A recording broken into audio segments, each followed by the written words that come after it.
뉴스를 시작하겠습니다.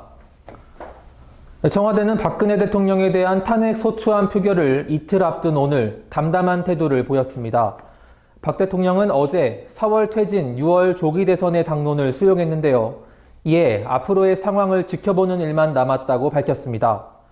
한편 청와대는 수석실을 중심으로 국정 공백을 최소화할 방안을 검토하며 탄핵 가결 시 황교안 국무총리 권한 대행으로 인한 혼란이 생기지 않도록 미리 준비하고 있는 것으로 전해졌습니다.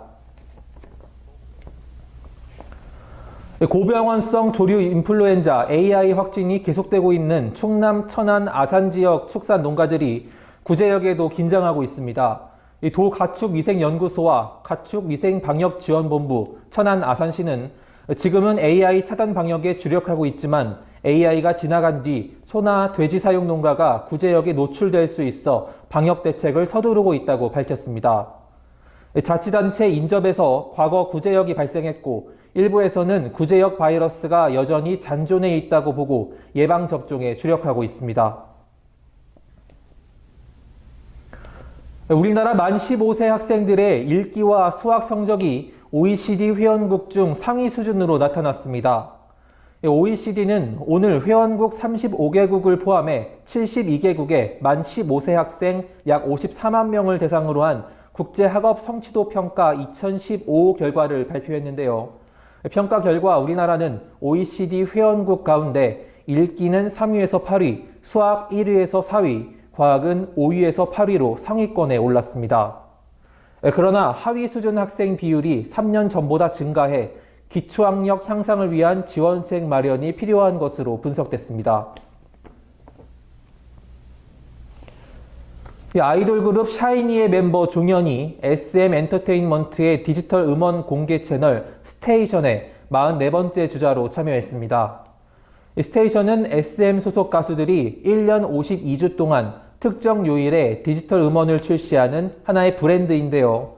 SM은 오늘 종현이 직접 작사, 작곡에 참여한 신곡 인스피레이션의 뮤직비디오 티저 영상을 공개했습니다. 인스피레이션은 일렉트로닉 댄스 뮤직 사운드가 가미돼 독특한 분위기가 특징인 PB R&B 장르의 곡입니다. 군 내부 전용 사이버망 해킹이 북한의 소행인 것으로 추정됐습니다. 군 당국은 오늘 군 내부망을 해킹한 해커들은 중국 선양에 있는 IP 주소로 접속했고 해킹에 쓰인 악성 코드도 북한이 그동안 사용했던 것과 비슷하다고 밝혔습니다. 그동안 군 당국은 내부 국방망은 인터넷과 분리되어 있어 안전하다고 밝혀왔지만 일부 컴퓨터에서 내부망과 인터넷을 함께 사용하면서 허점이 노출된 것으로 보입니다. 군 관계자는 해킹 피해를 구체적으로 밝히면 우리의 보안 수준 등을 추가로 노출할 우려가 있다며 피해 수준은 밝히지 않았습니다. 올해 3분기 우리나라 가계가 외국에서 쓴 돈이 8조 원을 넘어섰습니다. 오늘 한국은행에 따르면 올해 7월에서 9월 국내 거주자가 해외에서 소비한 금액은 약 8조 2천억여 원으로 작년 3분기보다 16.8% 늘었습니다. 이 통계는 개인이 보통 외국에서 물품을 구매하고 유학비 등으로 결제한 금액을 가리키는데요.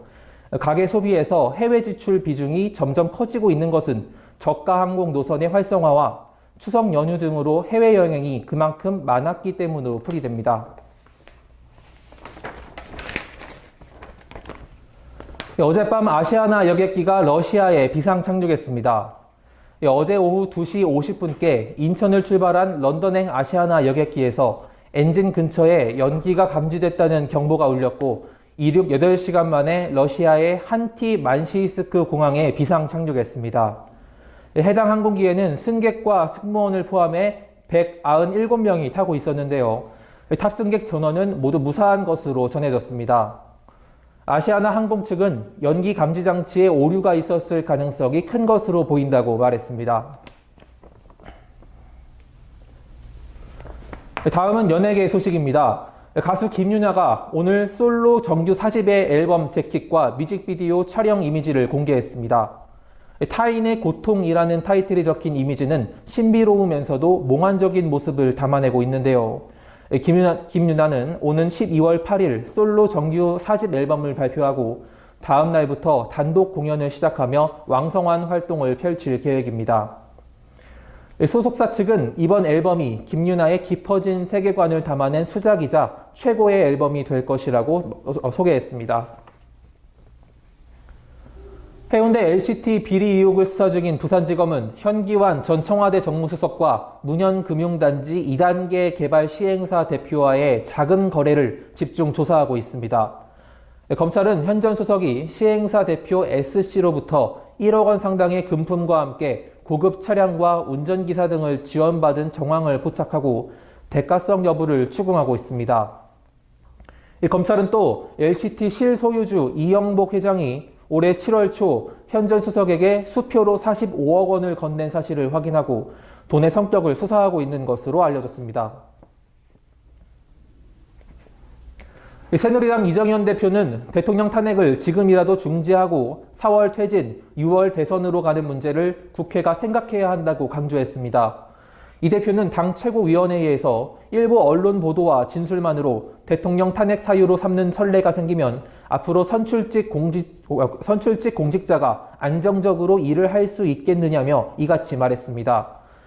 또 표결 하루 전날까지 이른바 세월호 7시간을 탄핵 안에 넣느냐 빼느냐를 논의하는 경솔하고 기막힌 사실이 벌어졌다고 지적하고 최순실 씨가 사태의 발단이 된 태블릿 PC의 사용법도 모른다는 증언이 나온 만큼 신중해야 한다고 촉구했습니다. 뉴스를 마칩니다.